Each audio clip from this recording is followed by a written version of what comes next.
up, guys? Welcome back to another Friday Finish Lines. It is the month of December. I hope your Thanksgiving was great, and I hope you ate well, and I hope that you're excited for Christmas and excited for the end of the year, and that all the things that you've been working towards are coming true. And if they're not, you know what? There's still more time to get it done, and there's still more time to accomplish those goals, or even start new ones, or even break old habits and start good habits. But what I'm going to talk about today is actually getting those things started as the year comes to an end, and January and a new year comes into our minds and to our lives. Starting small. Starting small as in taking it day by day and realizing that you don't have to get it all done at the beginning of January, at the beginning of the year, but you have a whole year to space out and to learn and form good habits and to get rid of old ones, because it's tough. You can't just overnight say, oh, I'm going to start going to the gym when you've never gone to the gym in your life. I'm going to start eating healthy when you've never ate healthy in your life at all. So what I'm going to be talking about today is starting small, doing those little things in order to turn yourself into the person that you want to be and getting those good habits started and making sure that you're moving forward towards the life that you want. So I'm wishing you the best, and let's get started, all right? All right, guys, to start you guys off with the first quote, it comes from BJ Foggy, and he says, if you pick the right small behavior and sequence it right, then you won't have to have it grow. It will just happen naturally, like a good seed planted in a good spot. So realizing that planting little seeds in your life are what is going to prolong you into the future. They always say the best time to plant a tree was yesterday, and the best time to, or something like that. And they say the best time to, the best time to plant a tree was 10 years ago, and the best time to plant one now was yesterday. And so that's kind of the way the quote goes, is that as time goes on, planting the little seeds now is what's going to prolong you in the future or compound over your lifetime and get you to that point in your life where you realize that, oh, I am thankful for what I did in the past because it has brought me to where I am in the future, and realizing that the investments, the time that you put into people and into yourself, and doing little things now in order to help yourself in the future is what is going to get you into that place. They say that if you want to have the future you want, you have to live it today. If you want the lifestyle you want, you have to live it today. I'm not saying going out and buying a fancy car or buying all the nice clothes, but mentally putting yourself into the position of that person or that man or that woman that you see in the future that you want, and doing what it is that you know they would do today in order to get to where they are then. Because 10 years from now, you want to look back at your life and realize that you planted the right seeds, you formed the good habits, and you started off small. You started off where no one else thought you would, and you started putting yourself in positions in order to form those good habits in order to get to where you want to be. Because it's not going to happen overnight. You're not going to wake up and suddenly feel or be the person you want to be. It is going to take time, and it's going to take a lot of healing. It's going to take a lot of breaking yourself down and really healing the childhood traumas, the issues that you had in the past, the commitment issues, the trust issues, whatever it may be. Those are the things that you have to work on in order to become the person in order that is in the place that you want to be. Next quote I have for you guys comes from John C. Maxwell, and he says, "You never change your life until you change something you do daily. The secret of your success is found in your daily routine." So look at what you do throughout a day.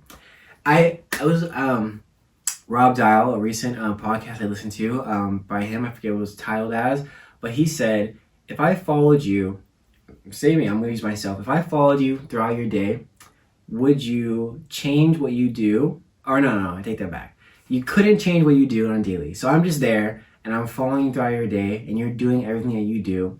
At the end of the day, do you think that I would tell you that you are on the path to getting to where you want to be, of your goals, the person you want to be in the future?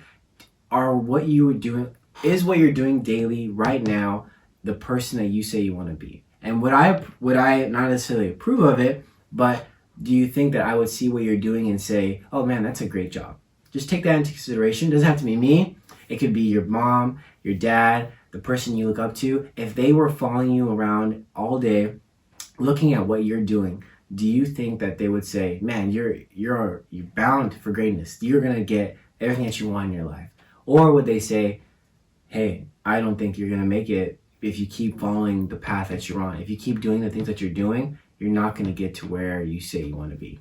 So those are the things you have to look at now. Look at your daily routine. Look at what it is that needs to change and tweak it just a little bit. The book I've been reading, Atomic Habits, says there's a 2-minute rule, and he tells a story about this man who went to the gym 5 minutes every day. He was like, I'm gonna go 5 minutes every day, and eventually he thought to himself, well, I'm already here, why not stay a little longer?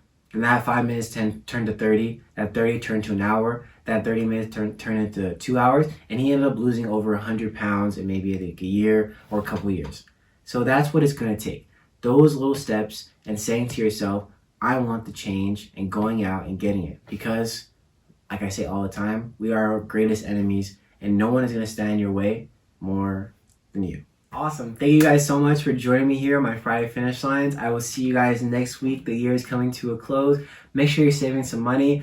I saw this thing on, I think it was TikTok, and I honestly think I'm going to do it because I'm pretty good at saving money. I'm very money conscious. I'm pretty frugal when it comes to my money. I don't really spend money on things, clothes and stuff like that. Most of the time I buy little things that are going to help me with this, help me with my health and everything like that. So I'm going to do this thing where it said saving $800 in 3 months. And all you basically do is the paychecks of your month. So you get 2 paychecks a month, or maybe you get paid weekly, however it may be.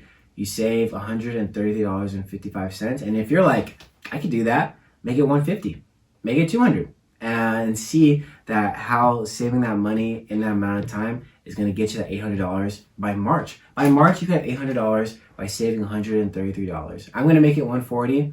So it'd be like, what, 280, 280 times 3, that's, that's like some amount of money, like 6 something, 8 something, so whatever.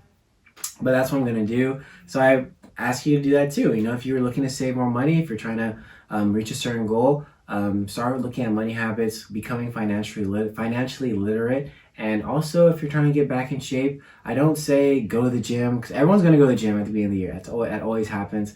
What I'm saying is go to the gym at your time and make sure you're going just little by little. And if you feel uncomfortable at the gym and you don't know what you're doing, look on your phone. There's so many influencers out there who have really good workout routines for girls, mainly for girls. If I'm being honest, a lot of the girls that I see on TikTok that I work out, I'm like, dang, they do those workouts. Like, I do their workouts because they seem to be working more for me anyways. But obviously, there's a guy workouts too that work out really well. So make sure you're looking into those. And even at the gym, there is community at the gym, and someone is always eager to help you. So don't be afraid to ask, and don't be afraid to put yourself out there. And having a gym partner always helps. So I'm wishing you guys the best, and I hope that my video helped you today. But yeah, I'll see you guys next week. Thank you.